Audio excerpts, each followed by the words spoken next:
Eric had been driving for hours, exhausted and desperate for sleep. The highway stretched on endlessly through the night, flanked by fields and distant trees. It was just past midnight when he saw the flickering neon sign for a small, rundown motel on the side of the road. Relieved, he pulled in, parking under a flickering streetlight. The building looked old, its paint peeling, windows dusty, but Eric didn't care. He needed sleep. Inside, the motel clerk was a wiry old man with thin, greasy hair and a yellowing smile. As Eric asked for a room, the man handed him a key labeled Room 404 without a word. Eric chuckled under his breath, remembering how some people considered the number unlucky, but he wasn't superstitious. It's just a number, he thought, as he trudged upstairs to his room. Room 404 was exactly what Eric expected. Dingy, with a thin layer of dust on the furniture and a musty odor in the air. The bed's headboard was scratched, and the ancient wallpaper was peeling from the corners. Tossing his bag on the floor, Eric didn't waste time. He kicked off his shoes, lay down on the creaky mattress, and closed his eyes, the hum of the old ceiling fan lulling him towards sleep. But as he drifted off, an odd sensation began to creep over him. The room felt cold, unnaturally cold, and a strange, faint smell lingered in the air, something metallic, like rust or blood.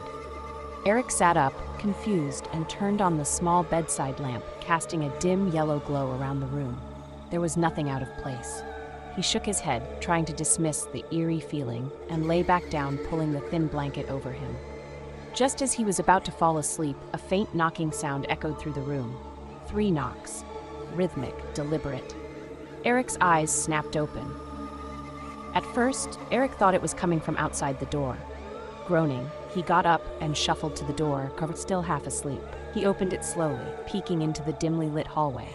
It was empty, not a soul in sight. Confused, he shut the door and turned back toward the bed. That's when he heard it again. Knocking, but louder this time, coming from inside the room. Eric's pulse quickened. He scanned the small room, looking for the source of the noise. The bathroom door was ajar, and the mirror above the sink was fogged over, as though someone had taken a hot shower. But Eric hadn't even used the bathroom yet. A cold chill ran down his spine. He stepped toward the bathroom, pushing the door open slowly, the creak of the hinges loud in the otherwise silent room. No one was there. The air inside the bathroom was damp and cold, much colder than the rest of the room. The mirror remained fogged over, and Eric hesitated, reaching up to wipe it with his hand. As he did, he froze. Behind him, reflected in the fogged glass, was a dark figure, standing at the foot of his bed. Eric spun around, his heart hammering in his chest, but the room was empty. He was alone. Wasn't he? He glanced back at the mirror, and the figure was still there, a tall, shadowy silhouette, just standing and watching. His breath hitched as the figure took a step forward. Its face was a blur, indistinct, but its presence filled the room with dread. Suddenly, the lights flickered. The figure moved closer with every blink of the bulbs. Eric stumbled backward, knocking into the sink. "This can't be real," he muttered, fear gripping him. The figure's hollow, featureless face turned toward him. Then it spoke, its voice low and distorted, echoing in the small room. "You shouldn't have opened the door." Eric's blood ran cold. Every instinct screamed at him to get out, but his legs felt like lead. The figure took another step toward him, and the room seemed to grow darker, the shadows around it stretching like tendrils. "You let me in," it rasped, its voice crackling with malice. "Now you belong to us."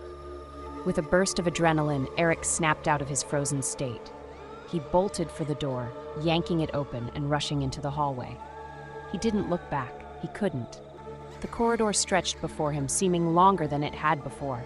His footsteps echoed unnaturally loud as he sprinted toward the stairwell, the old carpeting muffling the sound beneath him. He raced down the stairs, feeling the weight of the unseen presence behind him, yet always just out of reach.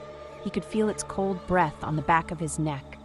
Desperation clawed at him as he burst through the lobby and out into the parking lot. Eric jumped into his car, fumbling with his keys, his hands shaking uncontrollably.